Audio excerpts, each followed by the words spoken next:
په دې ګراوند کې د پښتون تحفظ مومنټ د تاریخي جلسې کې ناست او د دې جلسې مشري کوونکي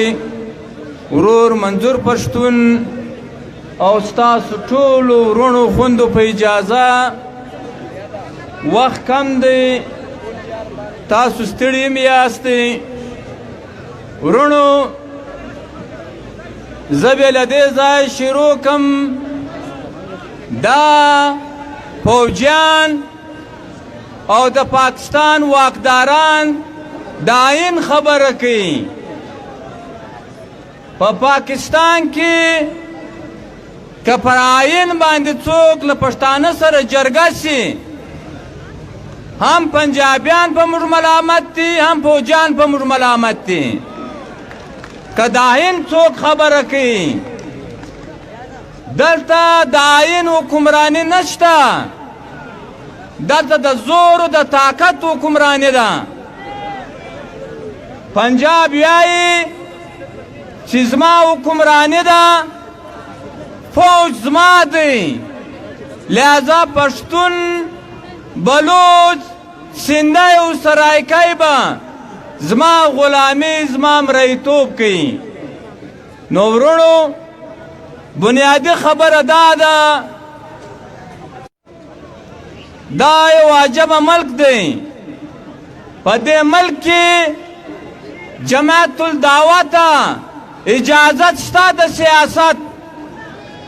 جماعت الدعوه ته اجازت شته د جلسې او د جلوس په دې ملک کې صوفي محمد ته د جلسې د جلوس د تورې د توپک اجازت شته په دې ملک کې ملا فیض الله ته د پی ایم ریډیو اجازت شته د سیاست اجازت شته او په دې ملک کې تاسې ویناستئ هغه ګوډ او بیډ ښه او بد ملا ته د سیاست اجازت شته خو صرف او صرف پښتنو ته د سیاست اجازت نشته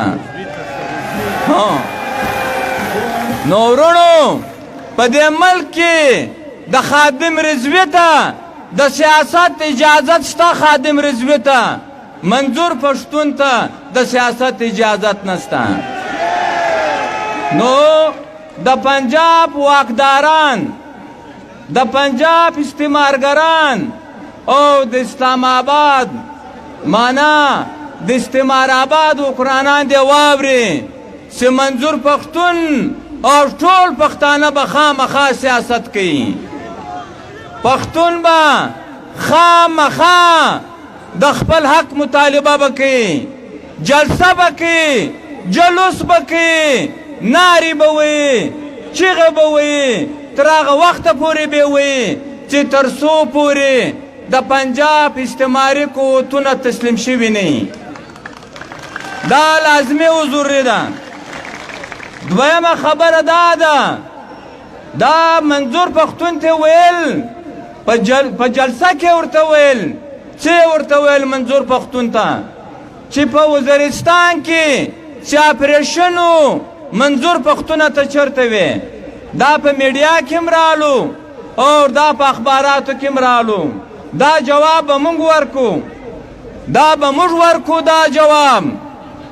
دا پرون دا دهشتګرده د مشرف نازولی و دا دهشتګرده دا د ضیاءالحق نازولی و دا د میجر عامر نازولی و دا دهشتګرده د کرنل امام دا دهشتګرده تاسې ویناستئ دا نن ټوله د دوی د اکابرینو نازولی دي هغه وخت هم په باجوړ کې په وزیرستان کې په سوات کې په جنوبي پښتونخوا کې په هر ځای کې د دهشتګردۍ خلاف پښتون افغان مقابله کړې ده بل هیچا نه ده کړې تا مدد کول تا دا دهشتګرد ساتل تا روزل دا مشرف ویل چې دا زموږ اساسي دي دا دوی ویل چې دا زموږ بچیان دي پښتون وایي دهشتګرده زموږ دښمنان دي د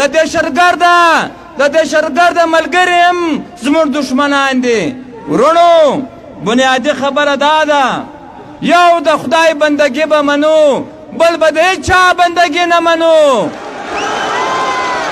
یو د خدای بندګي به منو نه به د فوجانو بندګي منو نه به د پنجاب د استعمارګرانو بندګي منو دا لازمي او ضروري ده ورونو او بله خبره دا ده موږ خواست دا کوو چې ټول پښتون پکار دی چې پر یو نېشنل ایجنډا باندې راغونډ سي ټول پښتون پر یو خپله قومي وطني نېشنل ایجنډا باندې را متحد سي بل یوه چاره د دې پښتانه نشته بیا دا چارې ماسې وه نو ورونو موږ دا خواست کوو په لاهور کې چې کومه رویه وسوله پښتنو سره په لاهور کې چې له پی ټي ایم سره کومه رویه وسوله ټول پښتون د دې رویې مزاحمت کوي په کراچي کې نیولې دي او موږ فخر کوو په هغه پښتنو باندې په کراچي کې په جنوبي پښتونخوا کې په وزیرستان کې لا جنوبي افریقې راواخې تر امریکې پورې تر یورپ پورې تر کاناډا پورې تر جاپان تر استرالیا پورې زور د خدای زور دی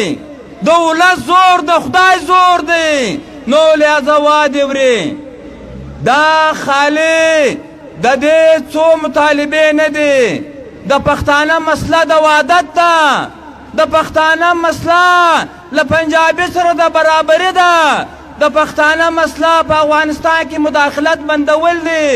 د پښتانه مسله چې دا د تشخص ده د پښتانه مسله د امن او امان ده د پښتانه مسله څه ده ورونو دا ماشومان چې دلته ولاړو د پښتانه دومره وینه وبهیوله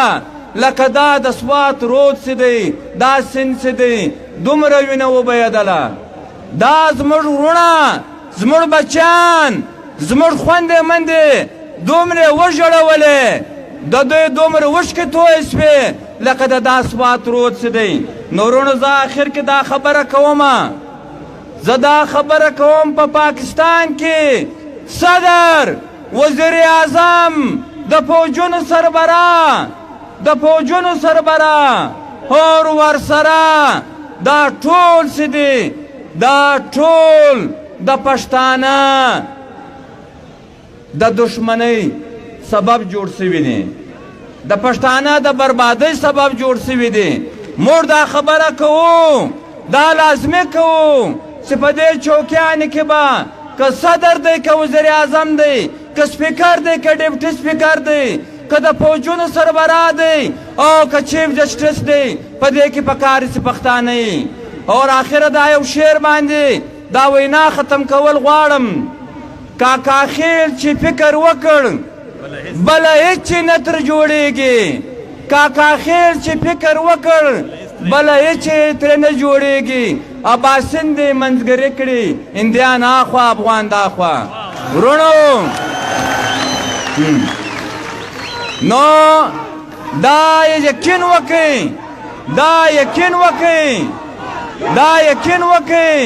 زنده باد دا یقین وکړئ چې ټول پښتون افغان ته به آرام راځي ستاسو په دې قربانۍ باندې ستاسو په دې چیغه باندې ستاسو په محنت باندې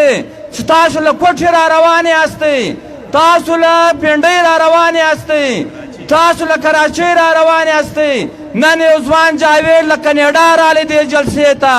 اور تاسو له کالامه راله هستئ اشرف اوتی له لندن رالی آفرین سواتیانو دا یوه خبره کومه دوی په سوات کې فوجانو د منظور پښتون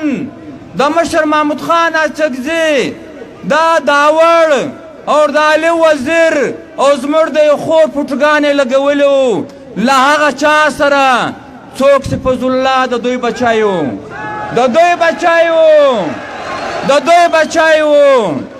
د دې مشرانو پټوګان به دا بله خوشحال خان خټک سره لګیږي او لفظ الله سره به